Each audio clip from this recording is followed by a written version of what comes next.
नमस्कार, मैं हूं आपके साथ नम्रता। द कश्मीर फाइल्स को जिस तरह का रिस्पांस दर्शकों से मिल रहा है, बॉक्स ऑफिस पर जिस तरह से फिल्म कलेक्शन कर रही है, उसके बाद ये कहा जा सकता है कि फिल्म आने वाले वक्त में कई रिकॉर्ड्स अपने नाम कर सकती है। और इसका अंदाजा आप इस बात से भी लगा सकते हैं कि प्रभास की राधे श्याम भी रिलीज हुई है, लेकिन उस फिल्म को कोई नहीं पूछ रहा।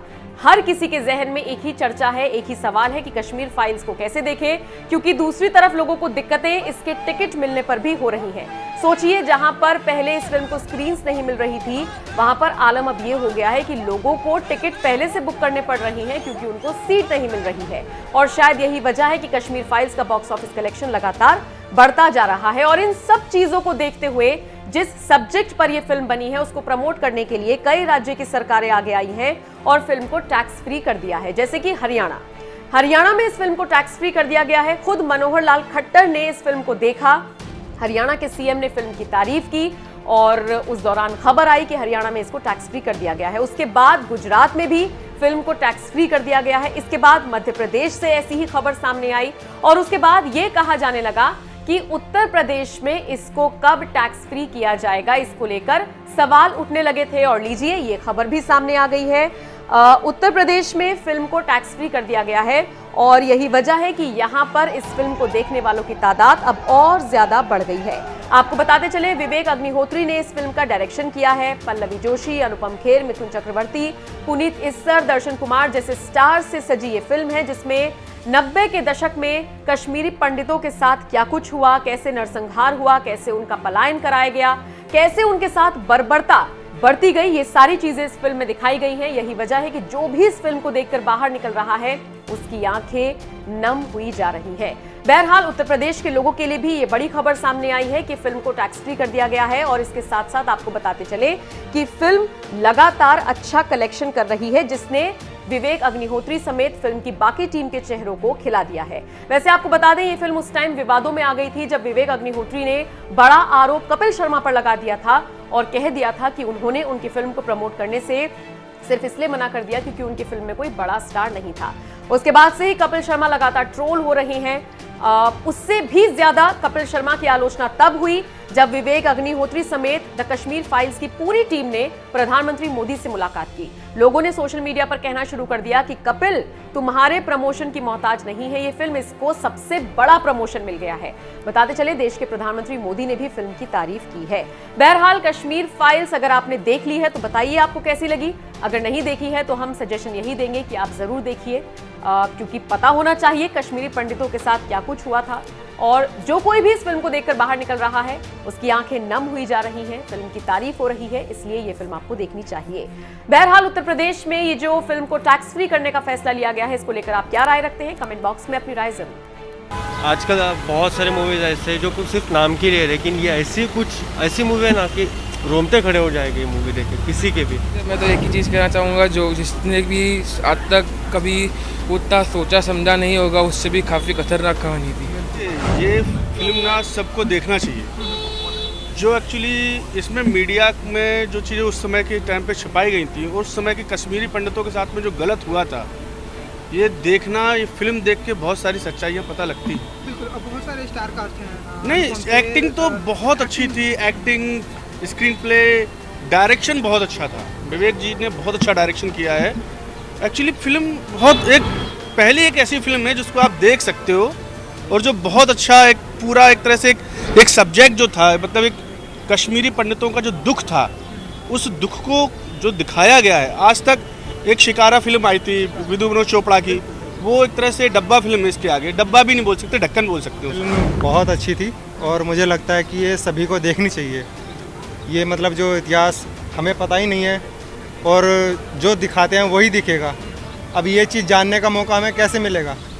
जो मूवी को बताते हैं समाज का दर्पण, तो आज एक्चुअली में देखने को मिला है वो चीज़। सर, इंडिया ने आज तक इतनी अलग फिल्म नहीं बनाई है। ये आज से एक अलग फिल्म है जो इंडिया में शुरू हुई है। ये बड़ी हिम्मत की बात है कि डायरेक्टर जो विवेक अग्निहोत्री हैं, उन्होंने इतनी हिम्मत दिखाई है। आप इतिहास को और सच को कब तक आखिर छुपाएंगे? ये सच है, ये जो भी दिखाई दे रहा है ये सच है। मेरा पर्सनल एक्सपीरियंस जो मेरे बिल्कुल इमीडिएट फैमिली में हुआ, वो मैं हमेशा बोलता हूँ कि मेरे जो मामा थे, मेरे मदर के छोटे भाई, और मेरी माँ बार बार इसका जिक्र करती है, उन्होंने अपनी पूरी ज़िंदगी पैसे जोड़ जोड़ के, वो ओवरसीयर थे वहाँ पर, और ओवरसीयर को क्या बोलते हैं नॉर्मली? ओवरसीयर ही बोलते हैं, हाँ। तो because overseer is a very typical small town word. तो वो इंजीनियर से जो छोटे होते हैं उनको ओवरसीयर बोलते हैं। तो उन्होंने बड़े मुश्किल से पैसे कमा के, उनका एक सपना था कि कश्मीर में, श्रीनगर में अपना एक घर बनाएंगे। तो उन्होंने वो घर जैसे तैसे 86, 85, 87 में बना लिया, और बड़े खुश थे कि अपना उनका एक घर था। और जैसे ही उन्होंने घर बनाया, उसके कुछ 6-7 महीने बाद ये थ्रेट्स आनी शुरू हो गई कि आप निकलो यहाँ से। एंड फिर ऐसी थ्रेट्स आई कि भाई हमने आपके पड़ोसी को मार दिया है, उसकी लाश वहाँ पड़ी है, अब अगर आप अगले कुछ दिनों में नहीं छोड़ेंगे तो हम फिर आपकी लाश किसी और के घर पर होगी। सो एक रात को एक फिएट गाड़ी में जितना सामान वो डाल सकते थे, जिंदगी भर की पूंजी, एक फिएट गाड़ी में, 4 उनके खुद के अपने सदस्य थे, बेटा, बेटी, उनकी बीवी, और वो वहां से निकल गए और दिल्ली में जाकर कहीं वो सेटल हो गए। और उनका सदमा उनको इतना गहरा पड़ा कि he died after couple of years or 3 years. And so that is what we have seen. जैसे जब आप किसी के घर से किसी को निकालते हैं तो आप सिर्फ उनको दीवारों से या छत से या उनके आंगन से नहीं निकालते हैं, आप उनको उस जगह की आबो हवा से, उस जगह की खुशबू से, उस जगह के वातावरण से, उस जगह की आदतों से वहाँ से निकालते हैं। मेरे दादाजी का छोटा सा एक मंदिर था, 3rd फ्लोर पे, मिट्टी का घर था, और वहाँ पर उनकी वो जो अगरबत्ती रोज़ जलाते थे तो उसकी एक खुशबू थी। अब वो खुशबू टेंट में तो नहीं आ सकती है, या किसी जम्मू के घर में या पूना के घर में या दिल्ली के घर में तो नहीं आ सकती है। हम होटल में, 5 स्टार होटल में रहते हैं बहुत दिनों तक, लगता है यार अभी घर जाके अपने बिस्तर पे सोना है। हम अमेरिका जाते हैं या कहीं और जाते हैं, हम कहते हैं चलो यार इंडियन खाना खाते हैं। So I think from that point of view, my mother when she saw this film, she didn't speak to anybody for 2 days. 2 दिन तक उन्होंने किसी से बात नहीं की, क्योंकि उनकी पूरी मेमोरीज वापस जो हैं वो रिवाइव हुई। और उन्होंने कहा क्यों दिखाई तूने मेरे को ये फिल्म, मेरी सारी मेमोरीज वापस आ गई हैं। या आर्टिकल 370 जब एब्रोगेट हुआ, क्या हम वापस जा सकेंगे? मेरा बड़ा दिल है वापस जाने का। सो अब आप अंदाज़ा लगा लीजिए जो इस डॉक्यूमेंट्री में बात कर रहे थे, उनका क्या हाल हुआ होगा, उनके साथ क्या महसूस किया होगा उन्होंने।